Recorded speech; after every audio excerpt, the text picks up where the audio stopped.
সকালবেলা আসছি 8:30টার আগেই। তো ট্রেন লেট হলে তো অবশ্যই ভোগান্তিতে মানুষ পড়ে। এমনিতে দেরি হয়ে গেছে, আরও আগে যাওয়ার কথা ছিল। তাড়াতাড়ি আবার আসতে হবে, তার জন্য কিছুদিন আগে যাচ্ছি। প্রিয়জনদের সঙ্গে ঈদ আনন্দ ভাগাভাগি করতে রাজধানী ছাড়ছে কর্মজীবী মানুষ। কমলাপুর রেল স্টেশন কিংবা বাস টার্মিনাল সবখানেই ঘরমুখো মানুষের স্রোত। তবে শিডিউল বিপর্যয়ে ভোগান্তিতে পড়েছেন ট্রেনের যাত্রীরা। ঈদ যাত্রা স্বস্তিদায়ক করতে কাল থেকে চলবে 5 জোড়া বিশেষ ট্রেন, জানিয়েছেন রেলমন্ত্রী। বাস টার্মিনালেও যাত্রীদের রয়েছে উপচে পড়া ভিড়। পরিবারের সাথে ঈদ উদযাপনে রাজধানী ছাড়ছে ঘরমুখো মানুষ।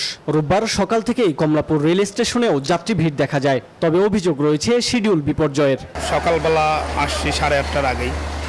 তো ট্রেন লেট হলে তো অবশ্যই ভোগান্তিতে মানুষ পড়ে। এমনিতে দেরি হয়ে গেছে, আরও আগে যাওয়ার কথা ছিল। তাড়াতাড়ি আবার আসতে হবে, তার জন্য কিছুদিন আগে যাচ্ছি। 200-র বেশি সার্ভিস ও ফিচারে লেনদেনের সব বিকাশ অ্যাপে সম্ভব। ঈদযাত্রা স্বস্তিদায়ক ও নির্বিঘ্ন করতে কাল থেকে চলবে 5 জোড়া বিশেষ ট্রেন, জানিয়েছেন রেলমন্ত্রী।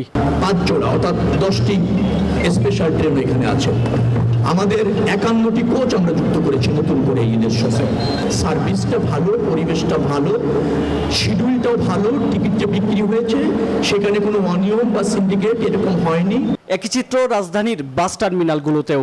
যাত্রীদের অভিযোগ, প্রচণ্ড গরমের মধ্যে টিকিটের জন্য ঘন্টার পর ঘন্টা অপেক্ষা করতে হচ্ছে তাদের। টিকিট আগে থেকে কাটার কোনো ওয়ে থাকে না, এসে টিকিট কাটা লাগে এবং আসার পরে দেখা যায় যে গাড়ি শর্টেজ, গাড়ি নেই।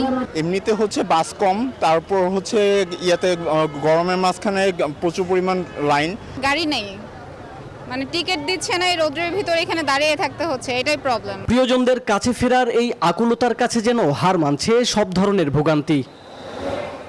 মাহমুদুল হাসান ইমন, নিউজ 24, ঢাকা।